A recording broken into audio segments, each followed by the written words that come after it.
Hi everyone, it's Jeff, and today's video is going to be something a little bit different. I'm just throwing out a disclaimer. It's got nothing to do with records or music, so it's going to be all about comic books and graphic novels. So if those things don't interest you, then turn back now, because this is not like one of my usual videos where I talk about records or music. So just giving you a warning. This is a thread response to Andy's Vinyl Den, who a couple days ago I saw one of his videos, and it's the one that got pulled from YouTube and then put back, about 10 comic book stories that everyone should read. And the theme of it was basically one and done type of books, basically stories that are self-contained, that you don't need, years and years of history and backstory to understand. And I don't have 10, but I have 7 graphic novels to show that I think are good for any kind of comic fan, and even those people who aren't necessarily into comics. And I don't think I've repeated myself. I tried not to copy anything that Andy put in his, except the only exception to that, and I'm just going to second the recommendation, is for this title here called Saga. I follow this title. I'm basically, like I said before, I'm out of the new comics game, with a couple of exceptions, and this is one of the titles that I'm still following, and I follow them in these trade paperbacks. As you can see, this is the 8th one, and I pre-ordered number 9. I think that's coming out in another month or two. But this is like a science fiction / fantasy title. It's put out by Image Comics, but it's for adults. This isn't kid stuff. It's mature storytelling. It deals with adult themes. It even has a little bit of I guess you'd call them adult situations in them. And it doesn't pull any punches. And I really like it. It's well written. It's well drawn. It's just a great title. And I find that actually the few comics that I'm still keeping up with, I think they're all Image Comics. So that company really puts out some great titles, and Saga is one of my favorites. So I know Andy showed this in his video, and I just wanted to second the recommendation. It's, these trades are thin. They only reprint, like, I think 6 issues of the series, but they're not so heavy and so into backstory. And what I'm trying to say is you could catch up on this series real easy if you read them in trades like this, because it draws you in. You get into it very quickly. You get into the characters, and before you know it, you're on to the next one. So Saga is one of the great current series that I just wanted to second Andy's recommendation. Of these other 7 that I've pulled, none of them are superhero comics. Well, I guess one of them might be like kind of close, but it's a self-contained story. And the last time I showed graphic novels or comics was in Ron Haggerty's contest. And I showed the Sandman series, and these called Absolute Sandman. It was 4 giant leather-bound volumes reprinting the entire series. If you were interested in Sandman, but you didn't want to dive that far into it, this book here, called The Dream Hunters, is a self-contained Sandman story, and it's kind of told like a fable. There's really nothing on the back here, and it's drawn by a Japanese artist, but it's basically one of those things where you have You have text on one side, and then you've got an illustration on the other. So it's not traditionally like a graphic novel where every single page, you know, you've got art and text as one, but it's told like a fable, you know, like a fairy tale almost, and the artwork is just beautiful, and the story is very touching and heartwarming. And sorry, I'm clearing my throat so much. If you had any interest at all in the Sandman, but like I said, you didn't want to spend the money on all of the trades or all of those giant volumes that I showed, this would be a good entry point. And this is probably the closest thing that I have to a superhero comic in this list. So it's highly recommended. If you like Neil Gaiman at all, he's more or less a book author now. He still does comics here and there, but he's mostly transitioned over to writing books. But this one here is a great little story, and I think it would be a great entry point into the Sandman universe, and just as a story, just as a nicely written, nicely drawn story. It's called The Dream Hunters. That one's really good. Another one that is a very short, very thin graphic novel is this one here. It's called WeThree, and you can see how thin it is. It was only a 3-issue series. This was put out by the Vertigo imprint, which falls under DC Comics. It's written by a guy named Grant Morrison, and it's about these 3 animals. You've got a dog, a cat, and a bunny who were genetically enhanced, I guess you could say, and put into these are like battle suits, and they were going to be militarized and used as weapons of mass destruction. They have rudimentary verbal skills, so they can kind of talk to humans on a very basic level, but the story is all about them escaping the military and trying to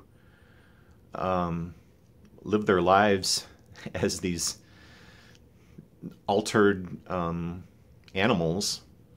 And it's a very touching story, and like I say, it was only 3 issues long. It's a very quick read, and it's I mean, it's sad. I'm not going to lie to you. It's a sad story in the end, but it's one of those stories that stays with you long after you read it, and makes you want to go back and read it again. So it's called WeThree. It's by Grant Morrison, and the artist is Frank Quitely, who draws these very intricate illustrations, and he just captures the essence of, you know, how dogs look at you, or how cats look at you with that, you know, flat-looking face with no emotion. So this is a great one for anybody who likes just a good story. WeThree. As far as crime comics go, there's nobody that does it better, well, in my view, than Ed Brubaker. And this book here, which was almost also put out by DC Comics, is called Scene of the Crime. This was a 4-issue series, I believe. This was reissued a couple of years ago, and I picked it up because I'm a big fan of Ed Brubaker. And he writes for Image Comics now too, and he does a bunch of different crime titles for them. But I chose this story because it fits the theme. You know, it's self-contained. It's a one-and-done type of story. And if you like crime noir, and if you like those kind of stories, like it almost reads like those old black and white movies from the 30s and 40s, you know, the crime movies. It's definitely got a noir feel, and even though it's in color, you know, it feels like a black and white type of story. And it's definitely an adult crime story, so it's probably not for young kids. But I'll just show you some of the artwork. Sean Phillips does the artwork. And I'll just read you what it says on the back cover here. It says, private investigator Jack Harriman has seen too many dead bodies, but that's the family curse, because his uncle is the most famous crime scene photographer since Ouija. Reeling from a case gone wrong, Jack tackles a missing persons job that should be easy, but instead leads straight into the secrets and lies of a bizarre sex cult. Now, if that doesn't draw you in, I don't know what will. So, Ed Brubaker has a whole line of crime comics. Some of them have supernatural elements. Some of them, he actually did a series called Sleeper, which was a kind of a superhero-ish series. But this one is just a straight crime comic, and it's really good. It's something that you could, easily read in one sitting, maybe two. It's thin. But Scene of the Crime is a great little series. And like I said, I'm a fan of Ed Brubaker, so anytime I hear of a new series or something coming out from him, I usually pick it up. These next two, I'm sure most of you have heard of because movies have been made of them. But don't let that stop you from reading the original material that they came from, because the movies that these next two series were made from, I don't think did a good job capturing the story and the true heart of what Alan Moore was going for. I mean, these are both from Alan Moore. Obviously, V for Vendetta. It was made into a movie, I don't know, about 10 years ago, and this is a reissue that has the entire series. And it was one of the very early series that DC published from Alan Moore, and from there, he put out many other comics for them, probably the most famous one being Watchmen, which I think I showed in the Ron Haggerty video. I showed the Watchmen series. But the artwork is pretty, I mean, it's in color, but it's not like bright, bold color the way modern comics are now. It's very muted. It's very almost kind of dull looking, but I think that's done on purpose, just to make this world look so flat and gray and bleak. So, if you think you know V for Vendetta from the movie, yeah, you kind of do, but I would recommend going back and reading the original graphic novel, because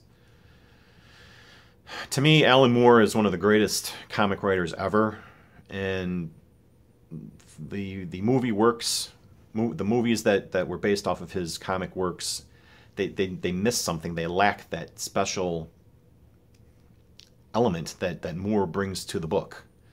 So even though I know this is, this may be old news to people, I still would recommend V for Vendetta, and I still do today, because obviously I put it in this video. The other one being From Hell. To speak bluntly and honestly, I thought the movie sucked.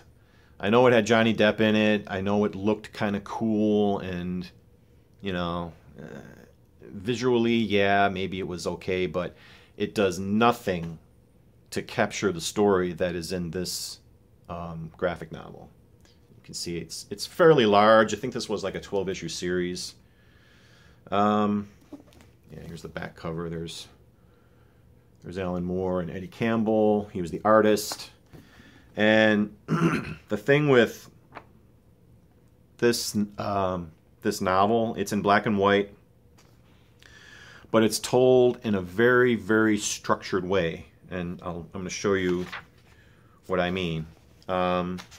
With almost no exception, every page is 9 panels. Every so often you'll get a large panel on top here, but the entire story is told in these small little 9-panel chunks. So it's kind of a dense story, and it does nothing the movie does nothing to capture the true feel and look of this story. And Eddie Campbell does a great job with the art, and like I say, I don't know why they told it in such a constricted manner. You know, I'm just showing just pages here. For the most part, they're all a 9-panel grid on each page, which it kind of, as you go along reading it, it kind of gives you a little bit of a slightly claustrophobic, almost hemmed in type of feeling. And there's a whole, at the back of the book, there's a whole section of annotations that explains some of the goings on in the story. And if you've never heard of From Hell, it's about Jack the Ripper in Whitechapel in London in the late 19th century. And about, it gave a theory of who Jack the Ripper was and if he was caught or not, which I'm not going to tell you. So maybe this will inspire you to read the book. You can see the movie too if you want to, but to me, it does not come close to the book. So that's why I'm putting this one out there as a recommendation also. If you've never read From Hell, the graphic novel, I highly recommend you do. In fact, I'm probably going to reread this myself sometime in the near future because, like I said, I'm going back here lately in my comic reading, and right now I'm reading some old X-Men that I pulled, but there's a bunch of stories that I really loved and that I really remembered liking, and I'm probably going to reread them and see how well they hold up. But I'm pretty sure this one will hold up just fine. So, From Hell, highly recommended. And I've got two more here, and they're kind of different from the usual graphic novel story. You know, they're more or less, they're kind of like slice of life comics. They're just about like relationships and people and how they interact and just capturing what it's like to be in, you know, a friendship or a love relationship or something like that. Or, as this one that I'm about to show you is all about the trials and tribulations of being a teenager. This one's called Black Hole. It's by Charles Burns. Here's the back cover. This is a pretty, well, it's a pretty thick book, but it's very reminiscent of Love and Rockets, which was a book that Andy showed in his video. It's in black and white. It's kind of like a, I'll just show you here. There's some of the artwork here. It's kind of, it's been a while since I've read this, but I remember enjoying this. It's different from anything that you're likely to read, because if you're like me and most of my comic graphic novel reading is superhero based with a few exceptions, this is something that's a little different. It's kind of, it's like it's got horror elements to it, and it's kind of got like teenage angst. I don't know how else to describe it, but it's pretty good. And like I say, I'll just show you another page here. It's pretty well drawn, and I know this was a famous series, but like I said, it's not for little kids. You know, there's some adult situations and there's some swearing in it, but you know, if you're older than, say, 14 or 15, I don't think there'd be a problem. So Black Hole would be another recommendation for a one-and-done series. And finally, I got this book at a comic convention back in 2001, and it's called Box Office Poison, and it's by Alex Robinson. And I actually got this one signed. I'll show you the signature. I got this one signed here by Alex himself. I met him and had him sign this book for me. This is another type of comic that is all about people and relationships and how they interact And it's a fairly thick book, but it goes by really fast. And I'll just try to show you some of the artwork just to give you an idea. It's drawn... It's not drawn in a very flashy way. I mean, people look like real people, more or less. They're not the cardboard cutout type of flashy superhero like you would see in most Marvel or DC comics. You know, these look like real people. They go through real life situations. It's kind of funny. It's called Box Office Poison. And there's several other series that Alex Robinson put out that I enjoyed. But this was the first one. This is where I discovered him and his work, so I thought I would just put it out here to show you. Here's the back. This was put out by Top Shelf Comics.